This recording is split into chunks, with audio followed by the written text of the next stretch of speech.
Greetings, Kupo. I'm Professor Chronic, and today we're going to talk about a certain character from the ever-beloved Undertale. And when I say beloved, man, do I mean beloved. If you can tell Undertale was popular from all of the praise it gets, all the fan art, the love, then I don't know what would give you the impression that it's such a big deal. And if you haven't heard about Undertale before, then spoiler alert, Undertale is popular. But out of this entire cast of lovable characters, one in particular has received more attention than the rest. Sans. Now, the entire cast, again, is lovable, but Sans in particular receives a lot more attention and recognition than some of the other characters present. After all, Sans is seen in fanworks more than any other character in Undertale, between all of the artwork of him in Judgment Hall, the comic strips, the fanfiction, and even songs made to match Undertale, like the parodies of Stronger Than You or Drop Pop Candy. He's been in all of those. What is it about Sans that sets him apart from the other Undertale characters? Why is he such a fan favorite? Well, today, we're gonna figure that out, Kupo.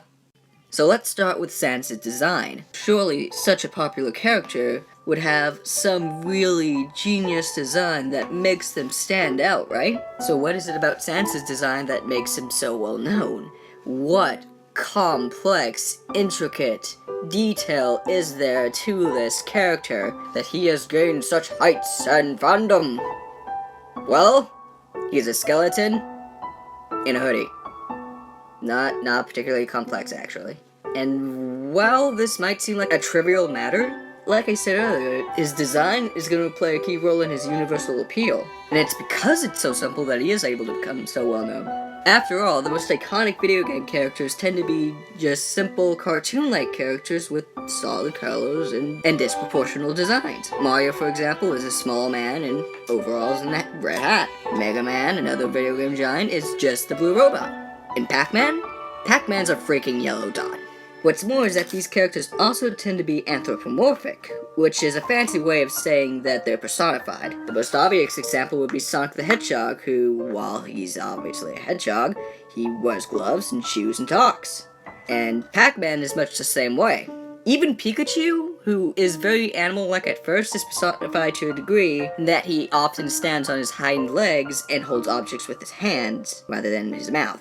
So, what if we applied these concepts to Sans? What if we compared these observations with his design? Well, as we established earlier, he's a skeleton, which is a very recognizable type of monster, and this makes it just to the point. There's also the fact that he is personified through his hoodie, because, fun fact, skeletons don't usually run around in hoodies while making bad puns. When you see them in fiction, they usually have rotted clothes, if anything, but Sans is wearing this simple, clean jacket and shorts.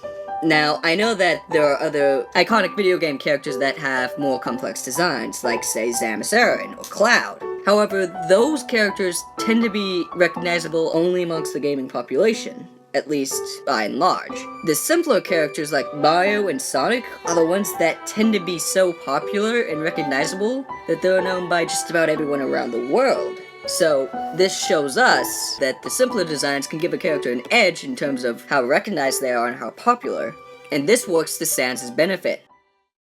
As soon as we met the guy, we get the very clear impression that he's somewhat of a passive prankster, and that's a good assessment of his character. Throughout Undertale, he's there for the smaller, simpler moments, like stacking hot dogs on your head, playing pranks with his silly little telescope, or just messing around with Pork Pyrus. At the end of the day, isn't that just who Sans is? Just a simple guy who loves jokes almost as much as he loves his own brother? Except not really, Kupo. As all the Undertale fans who are probably getting ready to scream at me in the comments will tell you, Sans isn't just that simple. True, he comes off as basic at first, and he does have a very basic design, but his story runs much deeper than that. He's just this character who's shrouded in mystery. No one knows where he's come from. If you talk to the shopkeeper in Snowden, she'll tell you. Sans and Papyrus just showed up one day and asserted themselves. And Sans implies in his boss fight that he's not from the underground, which makes one question who he is exactly, and why is he here. In Mettaton's resort, we learn that, yeah, he likes to joke with you, but guess what? Toriel hadn't said anything, you'd be dead. Showing that there's a darker, more sinister side under that goofy smile of his.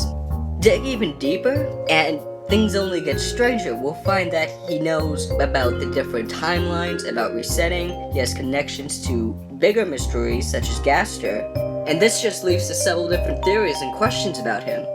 Where did he come from? How does he know about the timelines? What is his connections with Gaster? Is he Ness? Well, probably not on that last one. But the point is that this gives Sans a bit of a duality. On the surface, Sans is very basic. He is just this carefree guy. But if you dig deeper into the lore, you will have a lot of secrets to uncover. So what this does is it allows him to appeal to two very different types of players. At least two very vague different types of players. For the people who just want to play Undertale because it's so popular, just want to get a basic understanding of it, maybe go through it once, Sans is going to be this character that can make them laugh and they're going to appreciate him for that. But for those of us who want to dive deeper into the lore, Sans becomes a very crucial point of discussion and reference, and the theorists among us become very interested in him because of this. So basically, he's Smash Bros. In that he's casual and hardcore at the same time. Speaking of Sans' role in the lore, he's probably more memorable than any other Undertale character just because he's more present. I mean, you meet him very early on in the game, then he approaches you time and time again throughout until Judgment Hall, the very end. You just end up seeing him more than any other character. True, we do get to spend a good bit of time with characters like Papyrus and Alps through phone calls, but these interactions are, well, over the phone, and in some cases aren't even mandatory. Sans is the only character who keeps making physical appearances time and time again, giving the player more chances to become familiar with him. Now, obviously, the amount of screen time a character has isn't going to be the sole factor in determining how likable they are. However, if we compare them to some of Undertale's less popular characters, we can see a bit of a correlation. I may like this guy myself, but let's admit it, Asgore just isn't as popular as the other Undertale characters. With the exception of several awesome remixes of his theme, he isn't represented in fan works as much as the other characters like Toriel, Sans, or even Mettaton. Especially Mettaton, let's be honest, people love Mettaton. Oh, yes! When you look at how little we get to interact with the guy, it's not very surprising. Players don't even get so much as a phone call with the guy until they reach the end of whatever route they're playing on. We'll hear a bit of gossip and warnings about him beforehand, but at the end of the day, we only get a few minutes to tell what this character is like, let alone decide whether or not to become attached to him, unlike a certain boneheaded friend of ours. Given all this information, it's not too hard to see why Sans has become such a fan favorite.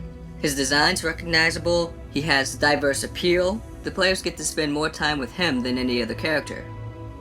We can go on and on talking about other reasons why he's popular, because every person's gonna have their own reason to like him, or dislike him for that matter. That being said, it's nice to finally have an explanation of why this humorous skeleton has become so beloved by so many people. Thanks for watching this video of mine, and I hope you've enjoyed it. See you next time, Kupo!